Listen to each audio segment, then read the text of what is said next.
Welcome back to the Bricks. We are joined by a super awesome guest, Eric Anders Lang. Some say he is the most interesting man in golf right now. But Eric, I would love to hear how you introduce yourself to people. Oh, wow. What a great question, Nick. I think it really depends on who we're talking to. I think if I'm talking to someone who doesn't know anything about golf, I struggle with how to introduce myself. It's like, do I make videos? Do I host events? Do we have a podcast? Do we, uh, try to change the game of golf? I don't, I struggle with that one. So I usually just say, I travel around and I play golf and I make videos. Um, that usually tends to suffice. And if they really don't understand, I go to my secret weapon, which is, and this has been said to me, and it's a compliment to the highest degree. And I'm not trying to say that I am anywhere near his level of, you know, intelligence, but the Anthony Bourdain of golf is typically a compliment that really gets me, especially being a fan and being a student of his work.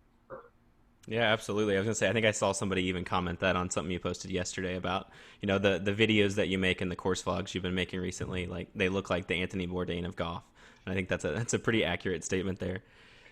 Yeah, I saw that one, and actually, that one went a step further and even said, because I'm not eating the food, but I feel like I am. And a lot of times we go in the other direction, and we'll make videos where we barely even play golf, and we talk like in the Mexico series. We didn't play a lot of golf, but we talked a lot about the temperature of golf there, and the local Mexican culture of the game, and the other things that go into the country of Mexico, whether it's cigars or whether it's you know cities or beaches, and so anyway, yeah, Yeah, I think that's what makes. I was even thinking about your course vlogs yesterday. So unique is that I like the way that you talk through. This is the shot I anticipated hitting, and then you watch the the shot tracer, and it's like exactly opposite of what you said. And I just like that. It's like I see the golf courses I can't play on, but then I see a golfer who is better than me, but at least is hitting shots that are similar to what I would hit if I played the same golf course. So I think that might be what makes you so relatable.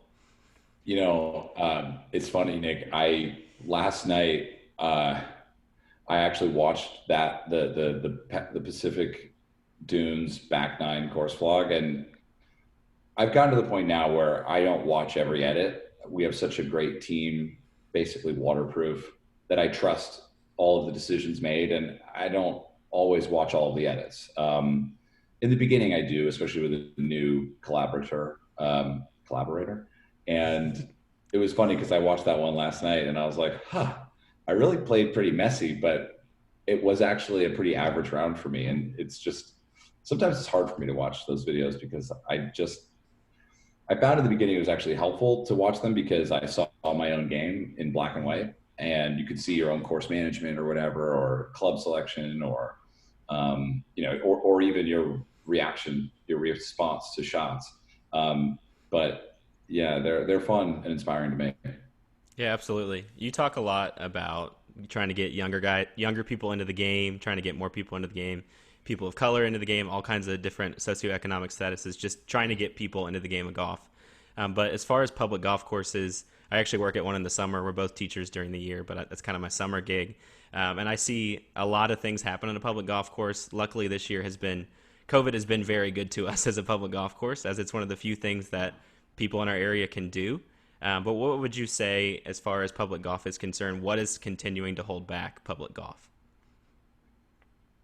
Outside of COVID, Absolutely, yeah, normally. um,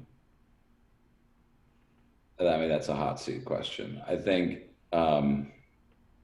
what is holding back public golf? I mean, sadly, nothing, right? Like public golf is fine. And, I think one of the most inspiring things about COVID and one of the most inspiring things about the Black Lives Matter movement is that we as a world, billions and billions of people saw, excuse me, saw change happen really fast. Golf has been around for hundreds of years. Racism, I'm actually not clear on the total history of it, but I would assume longer than golf, right? And we saw the either the we saw the world respond.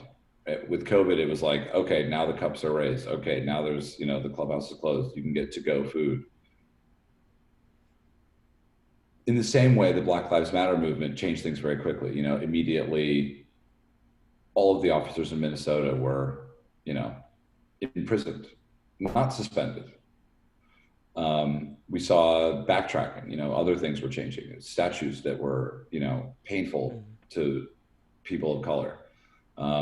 Bands changing their names, flags being removed that stood for racist history. Um, so many things changing.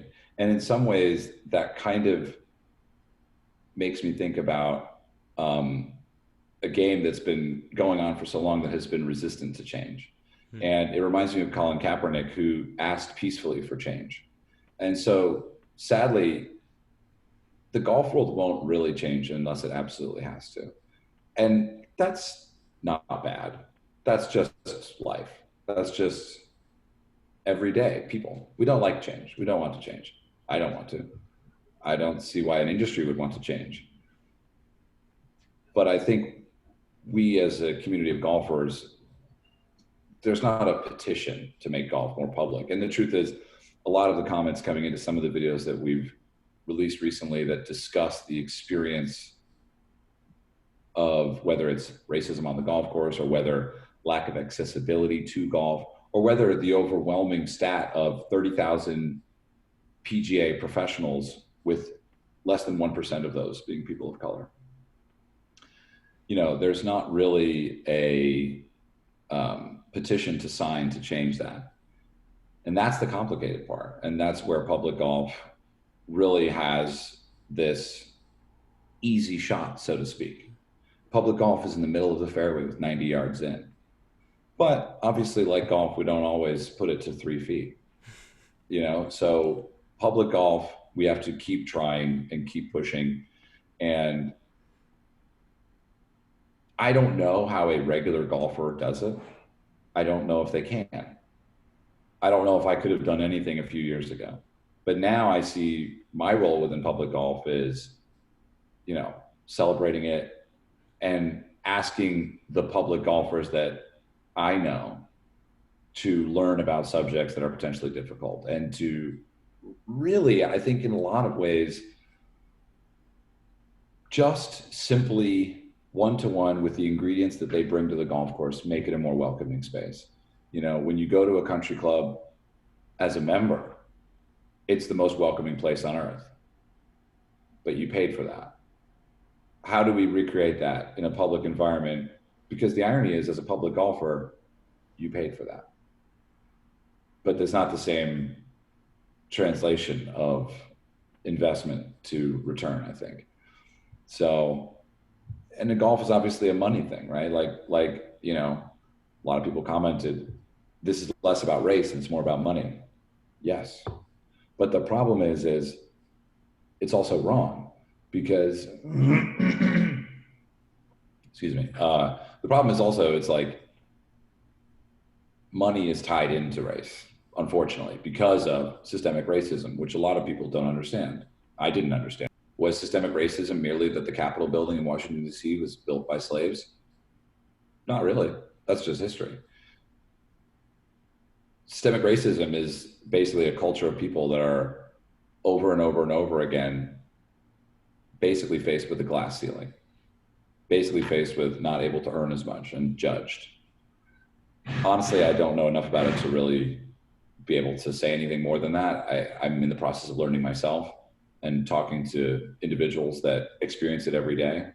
But it's a long answer to, I think what you asked me was, what does public golf need to do or change? Yeah, absolutely. I like that you went that direction. We both are in the same space of not, or, growing up with white privilege and not really know what that looked like and not really know how that impacted our life experiences. And really now starting to actually try to peel it back and try to understand it. And it's a lot more difficult than we realize. And I think what you said, like, I feel in the same boat for a long time of it's just such a big issue. I don't even know where to start or I don't know where my place is in it. But I think, especially you with your platform, it's a great place to speak just a little bit about, hey, I'm not fully sure where I am, but I'm trying to figure it out as well. As far as going back to the golf course, something that I think you talk about a little bit and you kind of show in your videos and stuff, and I've seen at the public golf course a lot, is just the idea of me and Justin come to play, and we just want to play together as a twosome. Like we just want to go off and play at a faster pace. We're gonna start early in the morning so we can avoid playing with other people. So why do you think people just don't want to play with others on a golf course? And I think generally speaking, most people would say golf is a foursome game. That's how it's designed. It works, better for the golf courses that way in a lot of ways with pace of play and things like that. But why do you think people just don't want to play with other people when they go to the golf course?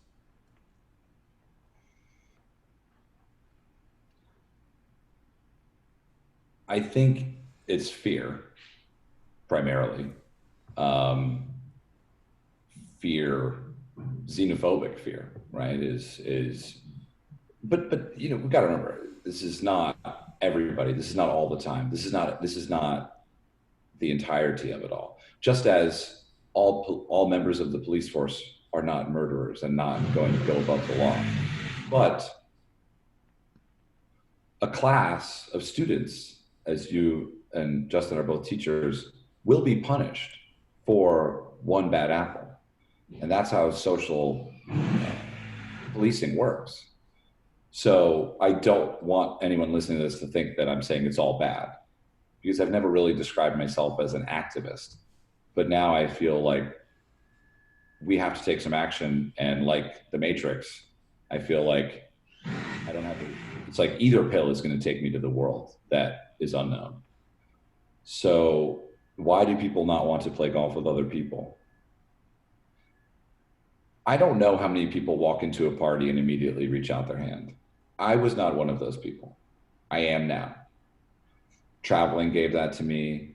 Doing a podcast gave that to me. Realizing that when I walk around with a camera, most people do want to talk about basically their story. Most people do want to feel heard and feel seen. I'm lucky to be able to say that about my life. I don't think a lot of people get that opportunity. When we were in Washington, D.C., I was just reflecting on how incredible this experience was, because here we were playing Langston Golf Course, the first desegregated golf course in the United States, opened in 1925. We were talking with the First Tee program. We were talking with the head coach and two of the new athletes for Howard University, which is obviously their golf team is going to be reignited with the help of Steph Curry. The idea that I was able to merely fly there and have a bunch of amazing conversations with people is out of the realm of possibility for most. No EMT or paralegal can just go on Craigslist and say, hi, I'm looking for someone who has the experience of being affected by racism, and I'd like to travel to you. And then I'd like to spend the afternoon with you, and I'd like to talk to you in a very intense way. And I'd like it to feel very intentional. We don't have that opportunity as most people in life. I am maybe the luckiest part of my life is that I do have that ability. And so I don't have that fear of joining up with somebody, but I did. And I experienced it on the other side as well. People saying, no, we're a threesome, just play after us. So why are people afraid to join? Why don't they want to make a random golf club happen in their own little life? I probably will scratch my head for the rest of my life trying to figure out the answer to that, because it doesn't really make sense. It's a math equation that doesn't really make sense. Is it no new friends? Is it I don't know if you're good? Is it I don't know if we're gonna disagree? Is it we're gonna play slow?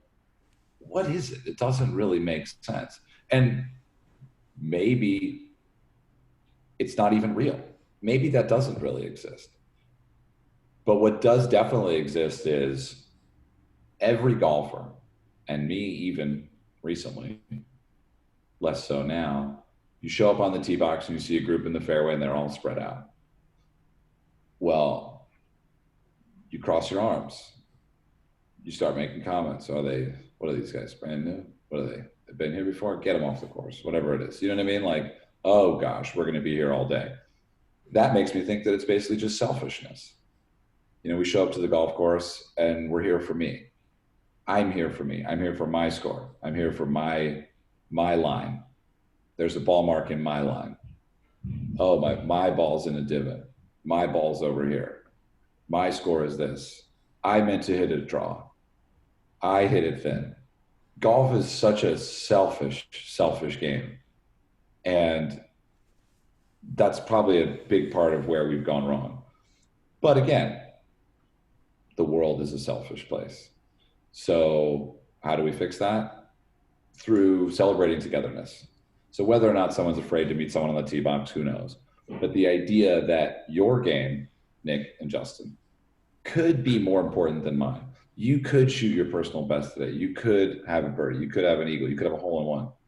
You could hit your longest drive ever. That is a spiritual truth that we learn, maybe. And I've been lucky enough to, through interviewing people and seeing that, yeah, I mean, I never wanted to be on camera. My life is mostly engineered towards hearing other people's stories and being interested in that because I am. So for me, it's not much of a stretch, but I think it does come down to selfishness and fear. But again, I feel like I sound like I'm trying to tell people not to eat meat. Go ahead, do your thing. We're over here doing this and the water's fine. Come on in or don't. If at some point, if you get so dissatisfied with your own selfish golf game, maybe you will try it. But if not, honestly, golf will not miss you. A course may close nearby. No one's going to care. It's going to turn into a farm or an apartment complex. It's not a big deal. Golf will be absolutely fine. The industry of golf may struggle, but it would be impossible to maintain the same level of economic growth post Tiger Woods. Not possible. Is it possible to change that? Perhaps. Is that my responsibility? No. Yeah, absolutely. Justin, go ahead. Absolutely, yeah. I think what you're talking about, like with selfishness and fear, I know, not throwing my own personal thing out there, but like I'm not a very good golfer, and Nick can tell you that, and I'll play with him all day long because he's my friend. He doesn't care if I shank 4 shots in a row. But the most intimidating thing for me is like we play scrambles, right? And if I'm with one guy I know and 2 guys I don't, I always preface with, look, I'm not very good, because I don't want to like set up this attitude or like thing around myself that I'm good, because I don't want to be disappointed in myself and like that kind of thing. So I get what you're talking about there with selfishness and fear, just from as a bad golfer standpoint of I don't want anybody to be able to make fun of me when I don't even like the way I golf myself, kind of thing. And that's on me, you know. And so I think that's something we all have to get over with ourselves. Stop taking ourselves so seriously in that realm of things. So yeah, I get exactly what you're talking about there. But you've had the opportunity to play some great courses in your journey. So what makes a golf course most important to you? Well, first of all, Justin and Nick, I'll say, I don't know how long we've been recording, but this is a very good podcast so far. And I really want to thank you for not asking what my favorite golf course is. Such a terrible question. So if that's on the list, take it off. But I understand why people ask that question, and I'm fine with it mostly, but it's not what I'm about, and that's fine. The question is, what makes a golf course important? Yeah. Yep. I mean, you do. You show up to a golf course, that's your experience. A golf course without a golfer is just grass. There's no concept to it. You add the value to the golf course. And so in that way, what's your favorite golf course? If you're going to tell me that it was Pebble Beach, then I'm assuming that you brought something to that golf course that meant something to you. And that's common, right? Usually Pebble Beach is a bucket list course. You've saved up. You're playing with someone very important to you. There's a tradition. It's a pilgrimage. It's a thing. It's a story. I feel bad for people that feel like they're missing out because they can't afford to play Pebble Beach, because it's not that special. Yes, it's beautiful, but it's like the idea of that photo where there's a wall, and on one side of the wall is a woman with hundreds of flowers and she's crying. And on the other side of the wall, there's a woman with 1 flower and she's smiling. And I think golf has that problem a little bit. The golf, it's like there's the stereotypical every golfer in a movie is mean. It's terrible. Anyway, back to your question though. What makes a golf course important? I mean, obviously history is fascinating. The story of the making of the course, the idea that each golf course is a chessboard that is created by an individual that either made one golf course like Santa Anita or has made hundreds like Cypress Point, or has made golf primarily on public land, or made golf courses in one specific area like Chicago or Long Island. That's a great bit of thing to sink your teeth into. And Andy Johnson, whom I'm sure you guys are fans of from the Fried Egg, talks about golf course architecture being the craft beer of golf. The story is there. Why does it taste like this? Why is there a bump on the left side of the green? Oh, it's because he wants you to come in from the right side, but that's actually a scarier side. So if you bail out, he's going to make it harder on the left. So that's one part of it. And then you've also got like, does it suit your eye? Do you like the layout? How does it feel when you're on it? The thing about that is it's what you're bringing to it. Where are you at in your life on that day when you have a 3:15 tee time? Where are you at 3 o'clock? Are you okay with whatever the outcome is? Are you going to play for score? Are you going to walk in with an 81 and wish you had a 79? That's a big part of it. I mean, my favorite golf course, I will answer this, is a little course in Western Scotland, the Ayrshire region. And it's a course I'd never heard of before I got there, and I had no idea what to expect. And it's called Western Gales. Everyone there was really nice. The locker room was really pretty, and it smelled like a thrift store. Old. The dust was old. It had these skylights. Sean Connery had his golf bag in there. And you walk out to the first tee, and there's something about the poetry to that walk. It's just very easy. It was slightly downhill. And the first tee is in the heart of the golf course. So it's a loop, but it's composed actually of 2 U's.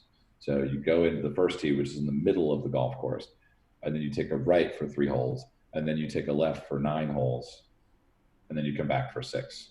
That's too many holes, I think. No, that's 18.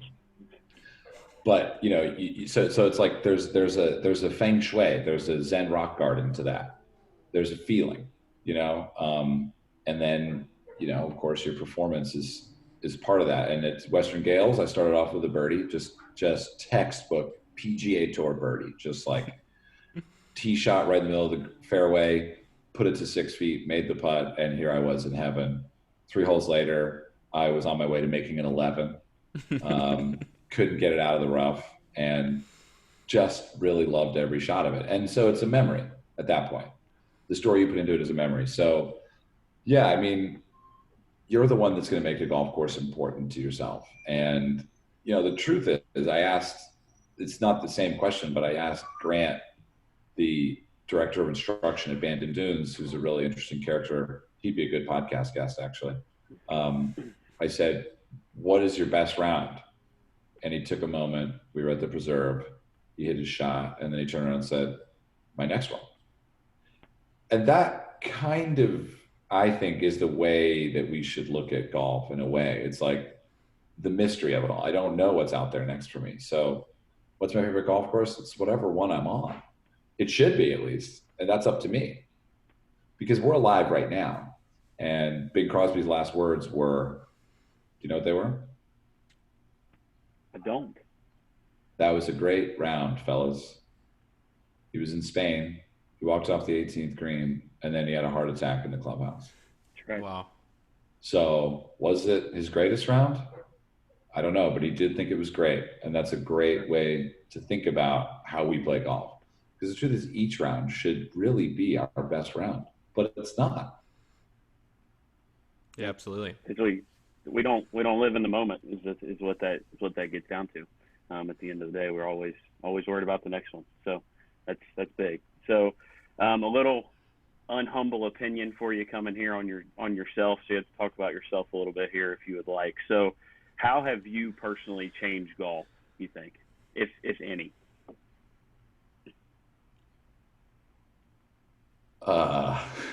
That's How have I changed golf? I mean, maybe I should have read these questions.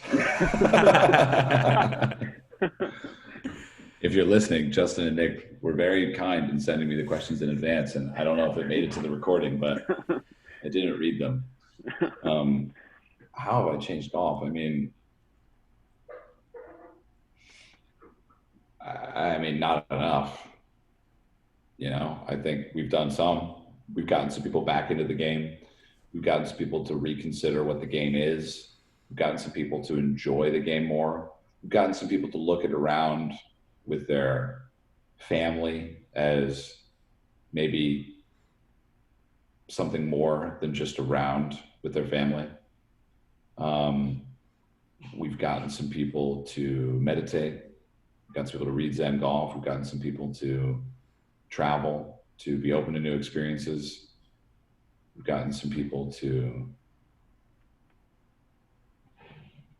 think maybe that this game of golf that they know nothing about might not be that bad, might be kind of fun actually. We've raised some money for kids who weren't able to get food when schools closed through the No Kid Hungry campaign. We've raised some money for the ACLU and the Know Your Rights camp, which defend legal rights of protesters, through sales of All Are Welcome hat, which I'm one of the proudest moments of my life was this hat right here. And it's really a bit of what Random Golf Club stands for. We've made opportunities for new friends on the golf course through Random Golf Club. We've helped brands recognize what's important to them and help point them in the direction of what's important to the game of golf and the future of golf, as opposed to a bottom line to shareholders. We've recommended the inevitable search for new golf goods, whether it's clubs, balls, shoes, whatever it is. I feel like we've sort of helped people with understanding where's a good place to go with that, with companies that we like. And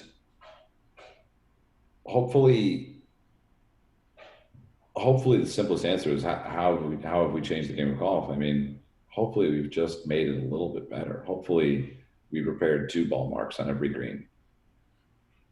I don't know. I mean, do I still feel like there's a tremendous amount to go? Absolutely. The to-do list is long and wide. Not like a nice, easy opening hole, but more like just a never-ending hole.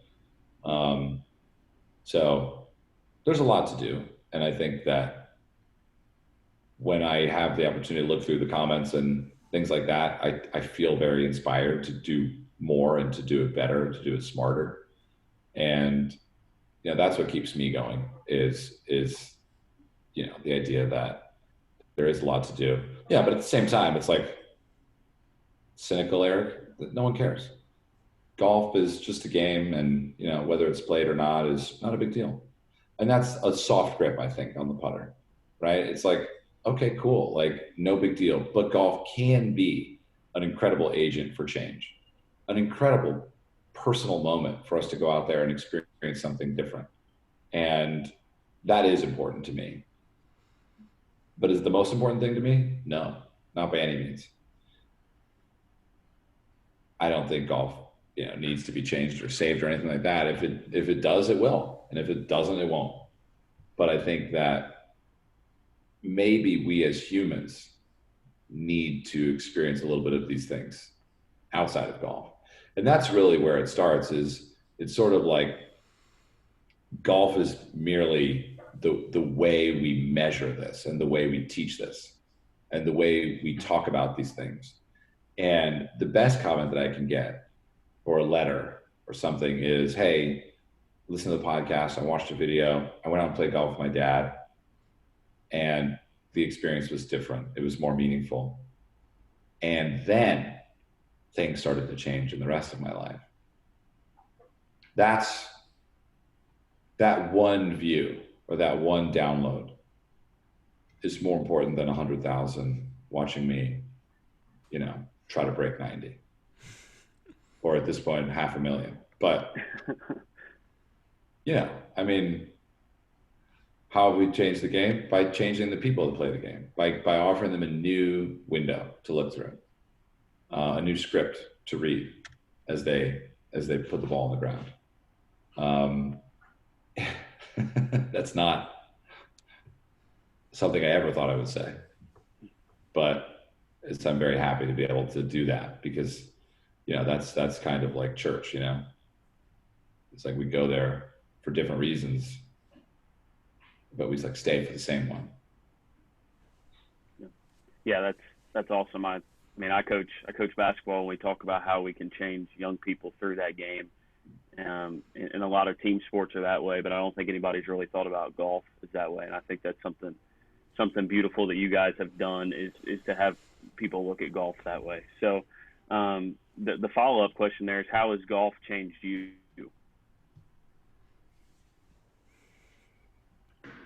You guys are really doing the dirty work here on a Saturday morning. Jeez. How has golf changed me? I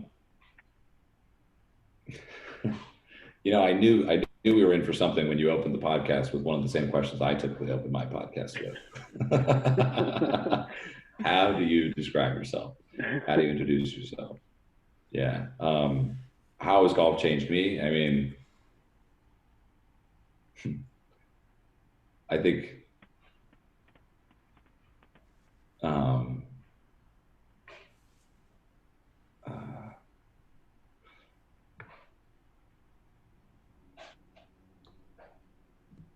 I don't know if it has, really. I think what it has done for me is maybe reflected best in a story that I was told to me in the beginning of my journey with golf by the author of Zen Golf, which actually is a great story.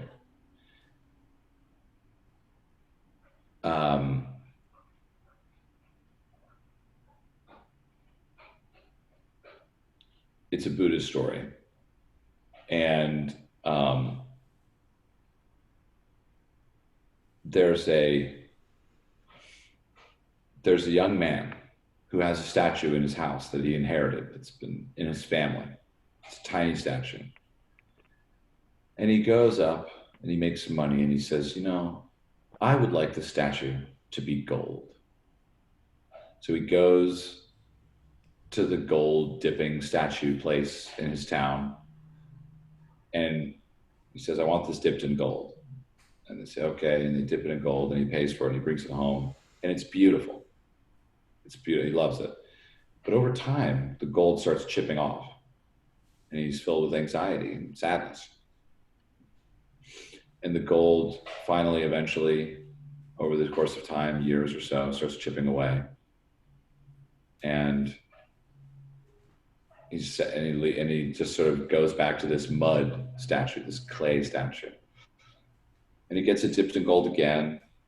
Same thing happens. The gold chips away. Keeps scratching his head. Gives up. His grandfather comes to visit.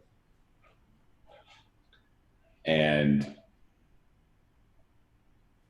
the grandfather picks up the statue and sees some gold paint on it and says, did you get this dipped in gold? And the son says, yeah. Grandson says, yeah, I did.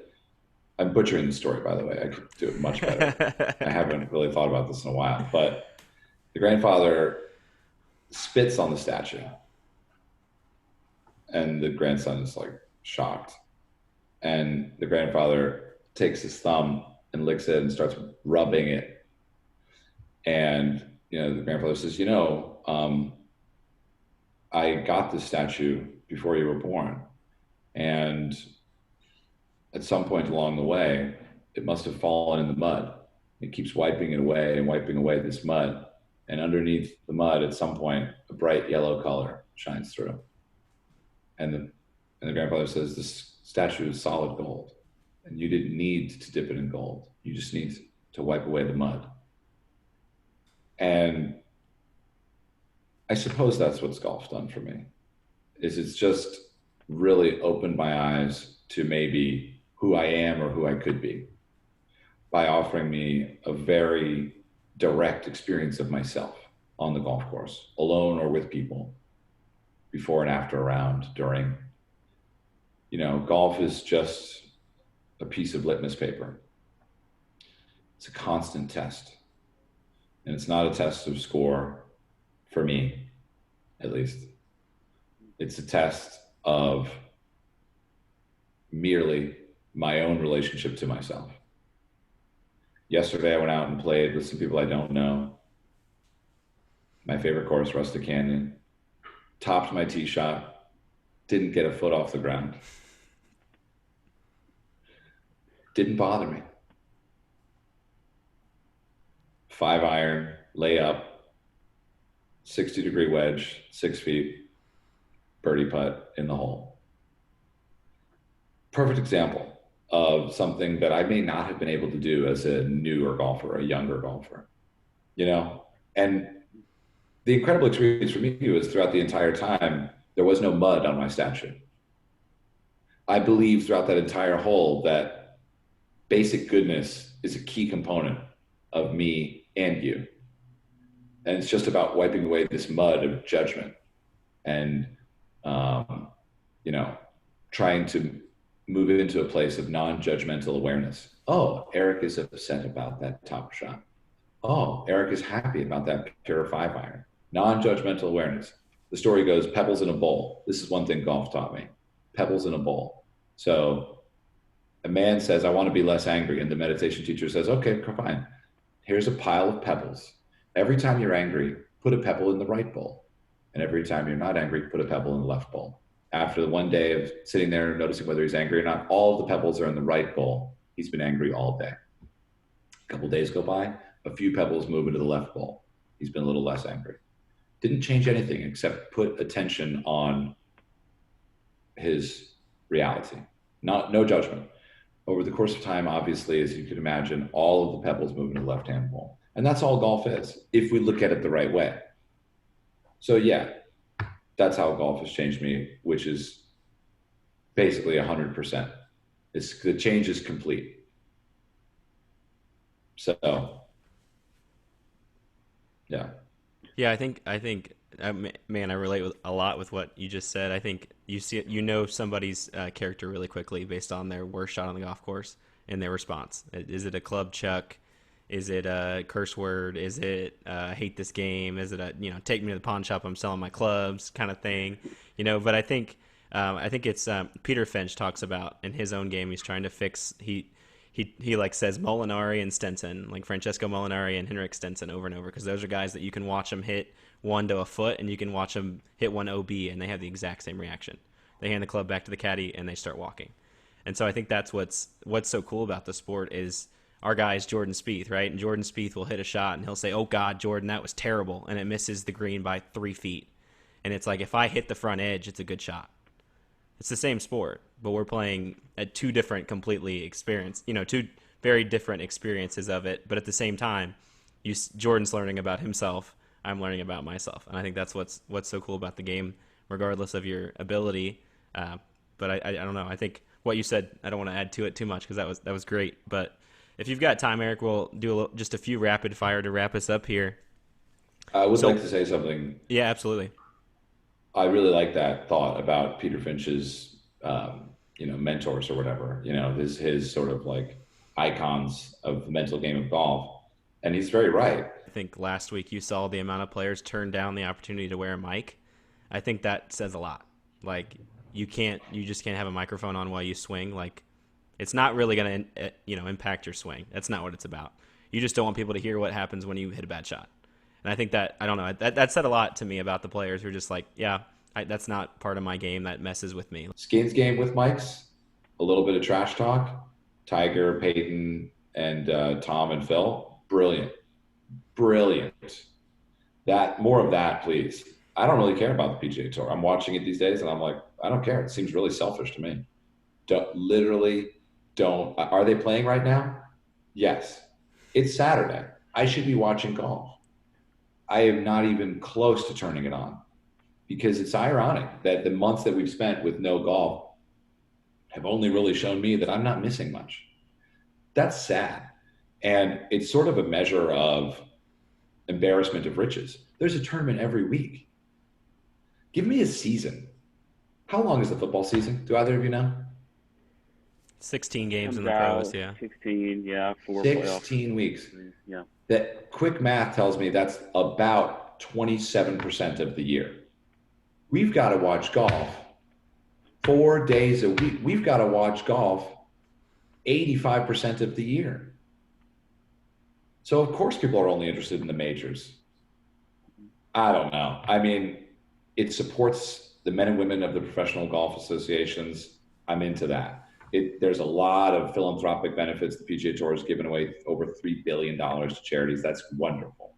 It gives people something to watch. That's wonderful. But I have noticed my own response was, just don't care as much anymore, because where's the meaning in all of this? What's the story? How am I leaving this 3 hours of watching golf on a Saturday and walking away with something that's made my life a little bit better? I haven't.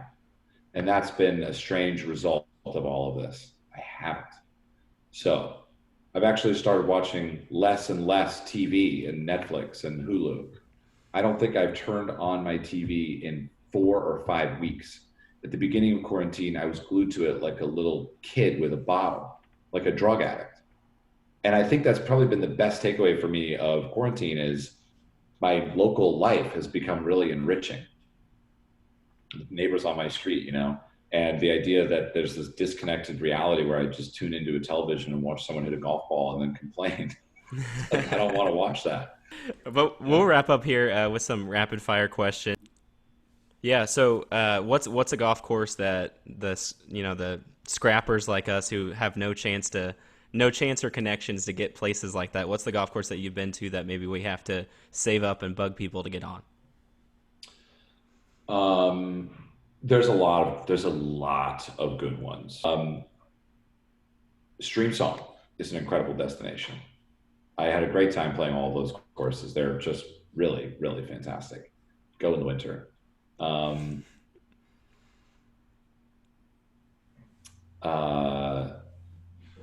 The best place to really look for something like this is Sugarloaf Social Club's Hidden Gem Project.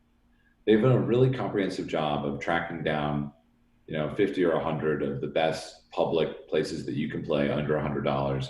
They've offered a little bit of history. It's very intelligent. And I think that that's a great place to start, because there are so many that I just have no idea about. You could go to Lawsonia up in Wisconsin. There's great golf on every corner. So, yeah.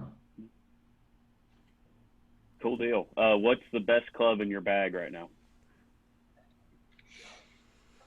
Well, that changes depending on how often I'm playing. I've been hitting the 3-iron really well right now. Nice little cut. It was about 225. Feel good over it, strangely. Yeah, it's not a putter. It's not a wedge. Not really any of the other irons. It's not the driver. Yeah, I have a Gapper low 3-iron with a 6.5 Project X shaft that I really love, and I love the dual compound grip. It's my favorite club right now. I just look down at it and I'm like, "You're Wesley Snipes. Let's go." Okay, so that's your best. What's your worst club in your bag right now? Probably my 58 degree. I think, based on yesterday's play, we played rustic, and a lot of the surrounding areas of the greens have really tight lies, and I think I need to change that decision from a 58 degree. I struggle with that club a little bit from short range, from like 30 yards and in. Gotcha. What All about right, you? so me, everything probably. No, I'm kidding. The worst club in your bag is your head. That's it. That is it. That's great. That's it. So last question, and then we'll let you go. We really appreciate your time being on with us. So in 10 years from now, how will you determine if all your work and content was successful or worth it?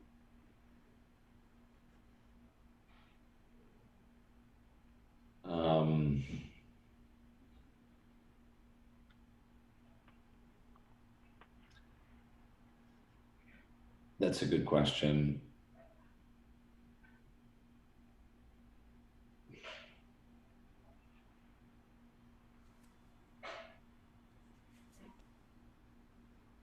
You might need to edit out this long No, pause. you're fine. Sorry. You're You're totally all good. good.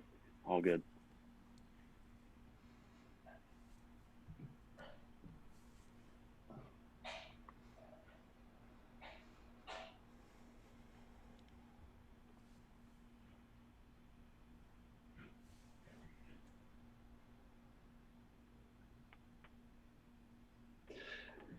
I think that's a difficult question to answer because success changes every day, just like the game of golf. When you start playing golf, success is 130. And when you get better, it's 120. And then all of a sudden, you're shooting 81. And then you want to shoot 80 and 79. And then you shot 79, you want to shoot 76, 75, 74. And then you're stuck on 74 for about 6 years, like myself. Well, then you go up to the 11th tee and you're even. Is success breaking 74? Or is success just hitting good shots and being patient? Is success realizing that golf is literally a game that's to be enjoyed and not mastered? We define our own level of success every time we blink, every time we see the world. We have the opportunity to see it new for the first time. Is success getting a great night of sleep, or is it staying up all night and dancing? I don't know. And I don't think I could ever answer a question that's that big of how will my work in 10 years be gauged successful or not. The truth is, I know that it will be successful because I know that all of the random numbers that have come up in my roulette game of life have been winners. Even if I thought that they lost, everything that's brought me to this moment right here with you nice gentlemen asking me interesting questions on a Saturday morning, like that, everything has directed my life to right here. So success, I think I won't even know what success is. I don't think that the definition. Not only do I not know, it's such a great question. I'm going to think about this. I mean, what would I like to see in 10 years? I'd like to see a random golf club foundation that sends hundreds of people of color and other people who are disadvantaged to go to PGA schools. I'd like to see golf courses change the way that they structure the way that they're run. I'd like to see, a random golf club, encouraging people to meet up and have friends. I'd like to see people looking at the game of golf differently. I'd like to see golf media change quite a bit, especially within the confines of the Black Lives Matter movement. It was so sad to see colleagues and friends of mine, people who I considered friends, literally go into their closet and turn the light off. Golf is an opportunity. That's what Bill Murray said to me. So our lives are an opportunity. And hopefully at some point we take that opportunity to do something great with it. I know that I feel very lucky that I'm on that path with everything we do. So how will I gauge whether or not it's a success in 10 years? I'm sure that I have absolutely no idea. Yeah, absolutely. Well, with that, Eric, thank you so much for being on. We appreciate your time and your crazy good thoughts. Make sure you check out Eric. I mean, he's not hard to find on any social media network, especially if you're not following him on YouTube, then I don't know what you're watching on YouTube. Check out his recent course vlogs. Is there anything you want to plug, Eric? We'll give you 2 seconds. Not that you need to plug anything of your own stuff, but do you have anything you want to plug? Consider going to randomgolfclub.com and purchasing an all are welcome hat. And all of the net proceeds of that go to the ACLU and the Know Your Rights camp forever, in perpetuity. This hat will always be available, and we're going to make other things that you can also wear to not only rock your own, message that everyone is welcome on the golf course. And obviously here we're not talking about, well, I'm not going to get into what we're not talking about, but you can support the message, and you can also, feel proud that all of that money is going to a cause that's very worthy. And I'm happy to say that we've sold 1,200 hats. So very proud of everyone who came in and supported that movement. And it just felt like that's a great way to rep, the solution. So that's what I would ask. Absolutely. Well, thanks again, Erik. And once again we appreciate your time and your thoughts and gracing us normal people with your voice. We appreciate that, man. I appreciate your time, Nick and Justin. That was a really fun talk, and I wish you the best with the podcast and with whatever you guys end up doing. Thanks Cool. for listening. We'll catch you back on the bricks next time.